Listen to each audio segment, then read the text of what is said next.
Πήγατε σήμερα εκεί στην Ιεράρχεια Επισκοπή. Για περιγράψτε μας την αντιμετώπιση που έχετε τύχει και τι σας είπα στο τέλος. Αν όντως έκανα τη διαδικασία σωστά, αν κρίνετε εσείς ότι έγινε η διαδικασία σωστά, πώς είχαν τα πράγματα, πώς εξετυλίχθηκε το κουβάρι. Ναι. Κυρία Ιωάννου, προβληματίστηκα πάρα πολύ για την παρουσία μου στο εξαμελές συνοδικό δικαστήριο, με την έννοια ότι είχα βάσιμους φόβους ότι δεν θα είναι δικαστήριο, αλλά θα είναι καταδικαστήριο. Και ότι θα είναι προηλημένη η απόφαση. Η παρουσία μου στο δικαστήριο είχε κυρίως σκοπό να δώσει την ευκαιρία στην Εκκλησία της Κύπρου να επανέλθει στην νομιμότητα. Ναι. Αλλά δυστυχώς οι Άγιοι Συνοδικοί, οι 6 δικαστές που με δίκασαν, επέλεξαν να θεσμοθετήσουν πλέον την παρανομία στην Εκκλησία της Κύπρου και την απαξίωση, την παντελή απαξίωση του καταστατικού χάρτη. Δηλαδή, πού παρανομούν οι ιεράρχες μας, η Συνοδική Ιερά Σύνοδος? Με την έναρξη της διαδικασίας, όπως προβλέπετε, κατέθεσε ο δικηγόρος μου, μαζί καταθέσαμε 6-7 σοβαρότατες ενστάσεις επί της διαδικασίας. Όλες αυτές οι παρανομίες οι οποίες έγιναν στη δίκη του Μητροπολίτη Πάφου Τυχικού, οι οποίες επανελήφθησαν στο δικό μου το δικαστήριο, το επισκοπικό, κάπως έπρεπε να θεραπευτούν. Και έκανα την πρόταση στους Άγιους Συνοδικούς. Ναι. Στείλτε την υπόθεση στην Ανακριτική Επιτροπή με σύντομες διαδικασίες, 1-2 εβδομάδων, να θεραπεύσει όλες αυτές τις ακυρότητες της διαδικασίας και σε 2 εβδομάδες ξανακαλέστε με να έρθω εδώ και να με δικάσετε και να κάνετε τα νομισμένα. Ναι. Αυτό θα έδινε την ευκαιρία στην Εκκλησία της Κύπρου να αποκατασταθεί η νομιμότητα, το κύρος της Ιεράς Συνόδου, το κύρος των δικαιοδοτικών οργάνων της Εκκλησίας της Κύπρου και να θεραπευτεί όλη αυτή η αρρωστημένη κατάσταση η οποία έχει εγκαθιδρυθεί στην Εκκλησία της Κύπρου και βλέπω να αποκτά μια νομιμότητα. Πλέον, αγαπητή κυρία Ιωάννου, το μέλος ενός του ευτελέστερου, του τελευταίου σωματείου της Κύπρου, σωματείο κυνηγών ΠΑΦ, έχει μεγαλύτερα χέγγια νομιμότητας από ότι η Ιερά Σύνοδος της Εκκλησίας της Κύπρου. Οι συνοδικοί δεν αντιλαμβάνονται όλο αυτό. Λένε νόμιμα εμείς ενεργούμε εντός των κανόνων του καταστατικού χάρτη της Εκκλησίας της Κύπρου. Παίρνουμε γνωμοδοτήσεις από έγκριτους κανονολόγους, νομικούς.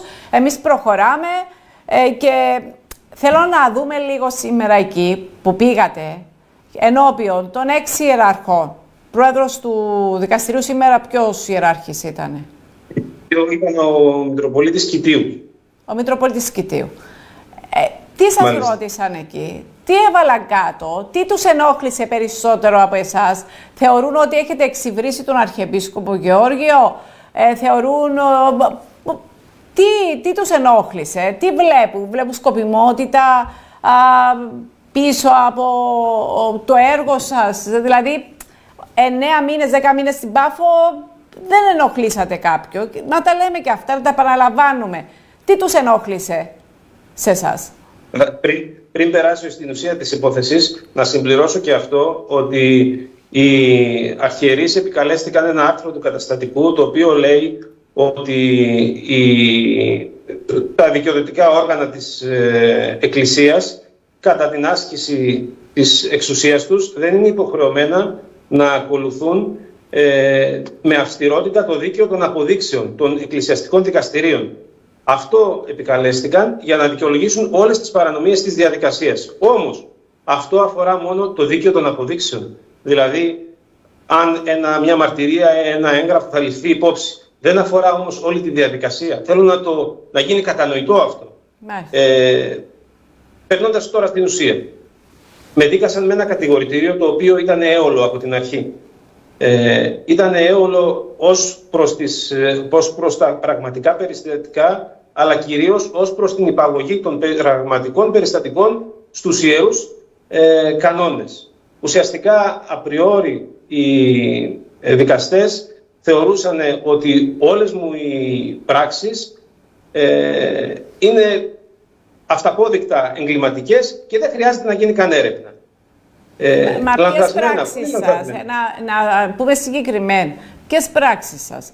Εδώ παρουσιάζουν αιρετικό και ότι υπάρχει μια καινούργια αίρεση ή αποκαλύψαμε, είπε και ο Αρχιεπίσκοπος τη μέρα που γιορτάζαμε τον Απόστολο Βαρνάβα, ότι έχουμε μια νέα αίρεση και πρέπει να κόψουμε τα πόδια αυτής της νέας αίρεσης, Πάτερ μου. Εδώ πρέπει κάπου να κατασταλάξει η Ιερά Σύνοδος και ο Αρχιεπίσκοπος, αν αναφέρονται σε παρασυναγωγή, αν αναφέρονται σε σχίσμα ή αν αναφέρονται σε αίρεση. Γιατί το δικό μου κατηγορητήριο σε άλλο σημείο με κατηγορούσε ως σχισματικό, ταύτιζε την αποτύχηση με το σχίσμα, και σε άλλο σημείο ταύτιζε την αποτύχηση με την παρασυναγωγή. Επίσης, εμείς ακούσαμε για αίρεση, Πάτερ μου. Εμείς έχουμε ακούσει από το στόμα του προκαθημένου της Εκκλησίας της Κύπρου για αίρεση. Ναι. Είχαν την βασική εξυπνάδα, ας πούμε, το μίνιμουμ, να μην βάλουν μέσα στο κατηγορητήριο την κατηγορία περί αιρέσεως, γιατί δεν μπορεί να στηριχθεί ούτε με κανέναν τρόπο. Άρα στα γραπτά μας λέτε τώρα, είναι πολύ σημαντικό αυτό που λέτε. Στα γραπτά, εκεί που θα μείνουν και τα γραπτά μένουν, δεν μπήκα στη διαδικασία να γράψουν κάτω αίρεση. Όχι, όμως στην προφορική εξέταση που μου κάνανε οι αρχιερείς και κυρίως ο Άγιος Καρπασίας, μου είπαν ότι η αποτύχηση, με κατηγόρησαν ότι η αποτύχηση συνιστά εκκλησιολογική αίρεση και φυσικά απάντησα ότι η μεγαλύτερη εκκλησιολογική αίρεση του καιρού μας είναι ο οικουμενισμός. Δυστυχώς όμως οι αρχιερείς μας δεν αναγνωρίζουν ότι υπάρχει οικουμενισμός. Δηλαδή η βάση συζήτησης λείπει μεταξύ μας. Είναι και ο τομέας του Καρπασίας Χριστόφορος, έχει το συγκεκριμένο τομέα, θα πρέπει να το πούμε, έχω κάνει και εκπομπές μαζί του, διαχειρίζεται αυτό το οποίο λέμε αιρέσεις. Ο Άγιος Καρπασίας, όσο ήταν αρχιμανδρίτης, μιλούσε πάρα πολύ σωστά και περί οικουμενισμού και περί της οικουμενικής κίνησης και προσκομίστηκαν αυτά τα στοιχεία στο δικαστήριο, αλλά φρόντισε, είχε συμμετάσχει σε συνέδριο, πολύ μεγάλο συνέδριο στη Θεσσαλονίκη, στο οποίο η εισήγησή του ήταν περί οικουμενισμού. Το συνέδριο αυτό, στα πορίσματά του, έλεγε ότι εφόσον συνεχιστεί αυτή η διολίσθηση προς τον οικουμενισμό και την ένωση των εκκλησιών, η μόνη υγιής αντίδραση θα είναι η διακοπή μνημοσύνου και η αποτύχηση. Ο Άγιος Καρπασίας όμως αυτό τα είπε ο Άγιος Καρπασίας αυτά. Όχι, αυτά ήταν στα πορίσματα του συνεδρίου, ναι, κατά του οικουμενισμού που έγινε το 2004. Και αυτά τα πορίσματα τα υπέγραψε, δηλαδή τα υπογράφουν όσοι συμμετέχουν στα συνεδρία. Ναι. Τα υπογράφουν. Είναι εις γνώση όλων των συνέδρων. Εννοείται.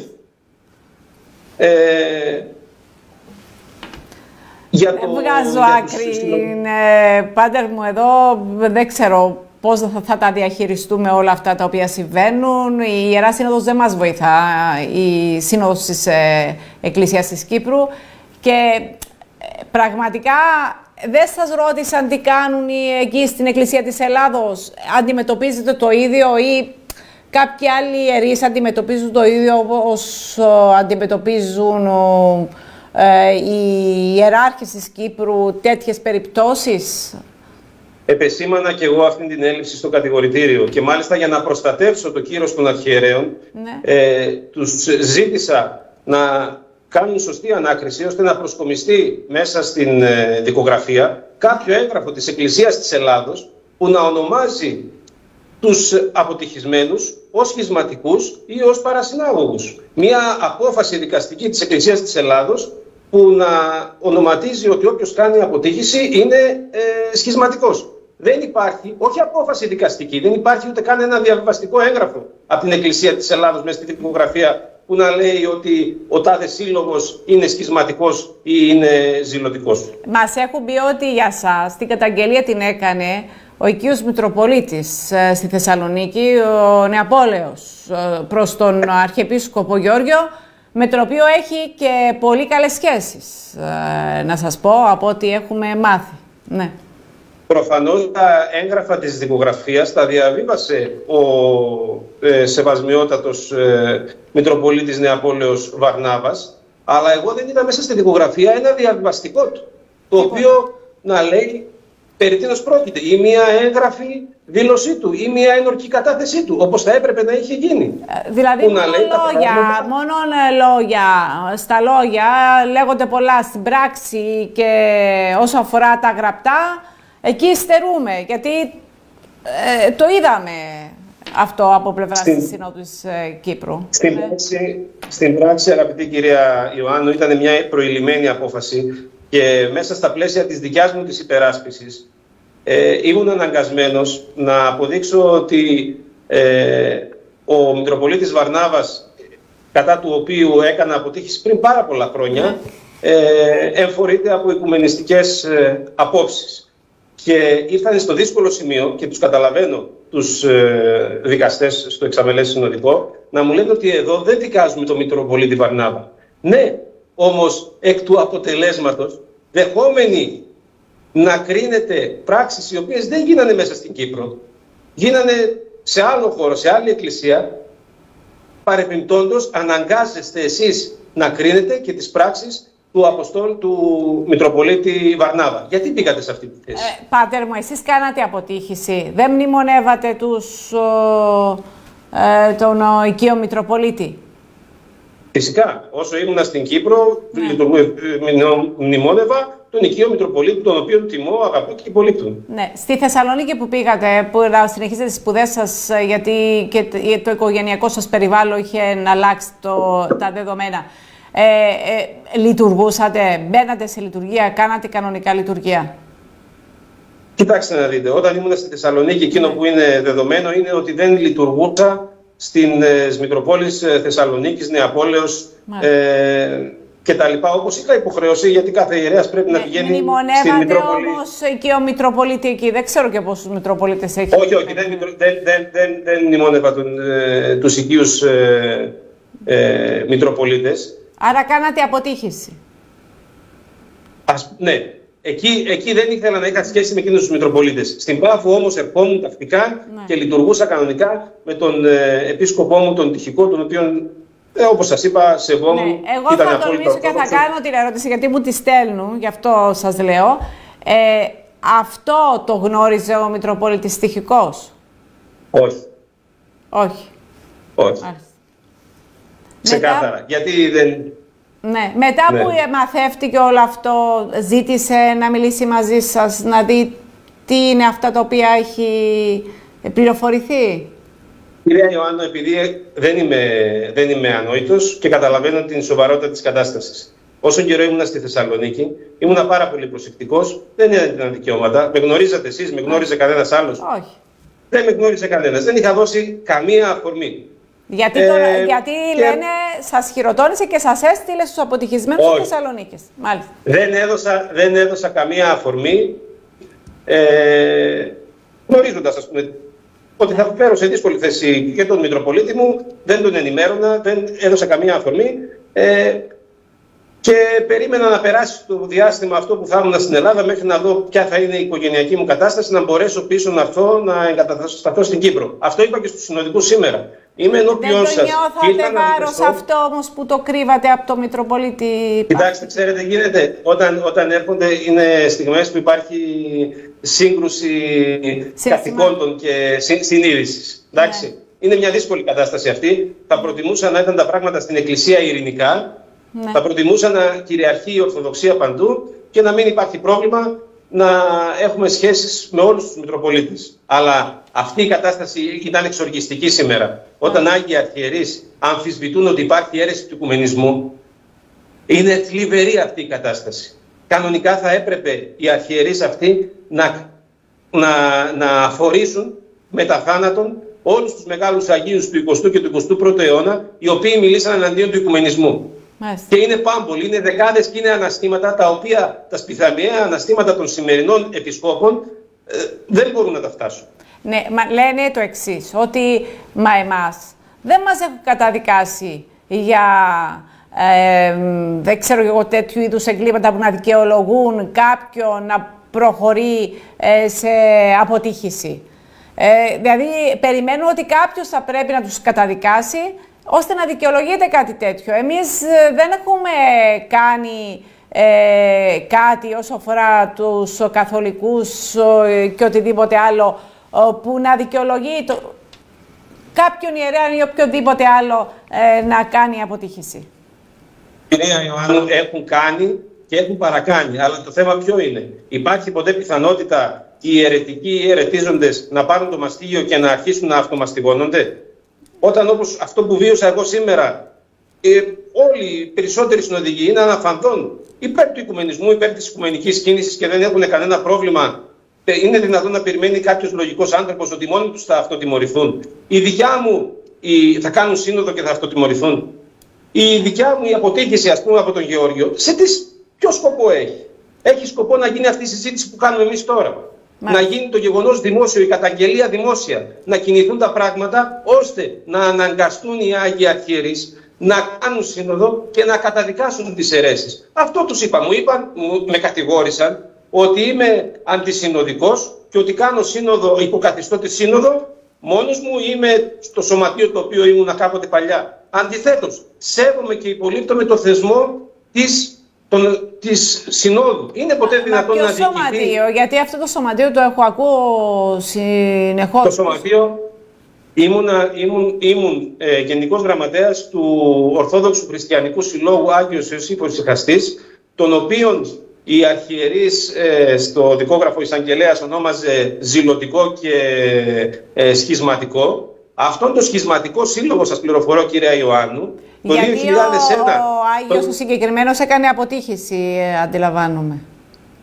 Ο Άγιος Ιωσήφος Ησυχαστής, όχι, δεν έχει κάνει αποτύχηση, αλλά έχουμε πνευματική συγγένεια λόγω πνευματική συγγένεια. Το 2021 εξέδωσε ένα βιβλίο ο Άγιος Ιωσήφος Ησυχαστής ο Σύλλογος. Ήμουν τότε εγώ γραμματέας. Το όνομα του βιβλίου Θύρα Θεού, από τα κηρύγματα του πνευματικού μου πατρός Νικολάου Μανώλη, ο οποίος είχε κάνει αποτύχηση. Και την εισαγωγή του βιβλίου, ξέρετε ποιος την έγραψε? Ο Μητροπολίτης Κηφύρων, ο Μητροπολίτης Κηφύρων Σεραφείμ, έναν εγκομιαστικότατο πρόλογο, ο οποίος δεν έκανε αποτύχηση. Βιβλίο, όχι, φυσικά δεν έκανε αποτύχηση. Και δεν τον κυνήγησε η Ιερά Σύνοδος της Εκκλησίας της Ελλάδος. Είναι ποτέ δυνατόν ένας επίσκοπος της Εκκλησίας της Ελλάδος, ο οποίος χαίρει εκτίμησης γιατί είναι από τους λίγους καλούς θεολόγους της Εκκλησίας της Ελλάδος, να έστελνε ποτέ επιστολή και να έγραφε, να προλόγιζε βιβλίο ενός σχισματικού συλλόγου? Ούτε τον κυνήγησε, λέω, η Εκκλησία της Ελλάδος, να του πούν γιατί προλόγησε στο συγκεκριμένο βιβλίο. Όχι φυσικά. Όχι φυσικά, εννοείται ότι δεν τον κυνήγησε. Εγώ θέλω να σας ρωτήσω κάτι τελευταίο. Σήμερα εκεί οι 6 επιχείρησαν να πάρουν μία τοποθέτηση από εσάς σε σχέση με το άλλο που τους καίει και έχει να κάνει με τον Μητροπολίτη Τυχικό, γιατί πάνω σας στηρίχθηκε περισσότερο η κατάθεση του Αρχιεπισκόπου να τον κατηγορήσουν για αίρεση, να τον κατηγορήσουν για αποτύχηση και όλα αυτά. Επιχείρησαν κάτι τέτοιο? Όχι, κυρία Ιωάννου. Μπορώ να πω ότι δεν επιχείρησαν, αλλά δεν επέτρεψα κι εγώ, ακολουθώντας μια πολύ συγκεκριμένη πολιτική στις απαντήσεις μου, να αποσπάσουν κάποια τέτοια μαρτυρία. Γιατί δεν δικαζόταν ο Τυχικός, δικαζόμουν εγώ και ήθελα να υπερασπιστώ εγώ τον εαυτό μου. Αν θέλουν να ξαναδικάσουν τον Τυχικό νομίμως, να με καλέσουν, να δώσω κανονική ένορκη μαρτυρία. Αφού το λέτε και δημοσίως ότι δεν είναι. Ναι, και το λέτε και δημοσίως. Το έχετε πει, το επαναλάβατε, το είπε και ο Μητροπολίτης Τυχικός. Φαίνεται ότι δεν ακούνε αυτά τα οποία έχουν καταγράψει. Δεν ξέρω τι να πω. Έχουν πάρει μια πολύ μεγάλη ευθύνη σήμερα, γιατί ξέρετε, στην Εκκλησία μας 2 είναι οι κρίσιμες στιγμές στη ζωή της Εκκλησίας, από τις οποίες κρέμεται η υγεία του σώματος της Εκκλησίας. Είναι η χειροτονία και η καθαίρεση ενός ιερέα. Η Εκκλησία είναι πάρα πολύ αυστηρή στην επιλογή των ιερέων. Τα κριτήρια για να γίνει κάποιος ιερέας είναι πάρα πολύ αυστηρά. Όμως, γιατί θέλει να εξασφαλίσει η Εκκλησία, κάνοντας καλούς ιερείς, ότι θα απημάνουν το πίμνιο με σωστό τρόπο. Και η δεύτερη μεγάλη στιγμή είναι η στιγμή της καθαίρεσης, η οποία είναι μια συγκλονιστική στιγμή. Το να αφαιρείς την ιεροσύνη από έναν ιερέα είναι πάρα πολύ σημαντικό. Και η συνοδική σήμερα, λαμβάνοντας αυτήν την άδικη απόφαση, την οποία φυσικά δεν αναγνωρίζω, είναι παράνομη και θα ασκήσω έφεση κατά αυτής, ελπίζοντας κάποια στιγμή η Εκκλησία της Κύπρου να με ακούσει και να εφαρμόσει την νομιμότητα. Μάλιστα. Αν γίνονταν κάποια βήματα και σας έπειθαν, δεν θα προχωρούσατε άλλο στην αποτύχηση, θα επιστρέφατε πίσω να μνημονεύετε τους επανέλαβα σήμερα και δεν... Με συγχωρείτε που μιλάω έτσι με κάποιο και σας διακόπτω. Επανέλαβα σήμερα και στους Μητροπολίτες που με δίκασαν ότι φυσικά και θα μνημονεύσω τον Γεώργιο, αλλά υπό προϋποθέσεις. Ποια είναι η προϋπόθεση? Η πρώτη προϋπόθεση είναι να αποκαταστήσει την αδικία που έκανε σε έναν αθώο Μητροπολίτη, τον οποίο θα υπερασπίζομαι όσο ζω. Ναι. Και το δεύτερο φυσικά είναι όλες αυτές οι κακοδοξίες περί της οικουμενικής κίνησης που υποσκάπτουν τα θεμέλια της πίστης μας, να τις αποκηρύξει, και τότε θα ξεκινήσω από την Πάφο με τα πόδια, είτε με έχει καθηρημένο είτε δεν με έχει καθηρημένο, να προσκυνήσω και να φιλήσω τα Άγια Ποδαράκια του. Δεν είναι προσωπικό το ζήτημα. Ελπίζω να το καταλαβαίνουν όλοι. Μάλιστα. Είναι θέμα πίστης, είναι θέμα δογμάτων. Λοιπόν, να σας ρωτήσω, όλα αυτά τα οποία περνάτε, δεν μένατε καλύτερα εκεί στο στρατό που ήσασταν? Καλύτερα ήταν τα πράγματα, πάτερ μου. Δεν μετανιώνω για τίποτα, κύριε Ιωάννη. Μάλιστα. Δεν μετανιώνω για τίποτα και θεωρώ ότι όλη αυτή η ιστορία είναι μια μεγάλη ευλογία. Ναι. Και είναι μια μεγάλη δοκιμασία, αλλά πάντοτε στις δοκιμασίες έρχονται και οι πολλές ευλογίες. Μάλιστα. Θα δούμε. Λοιπόν, ευχαριστούμε πάρα πολύ.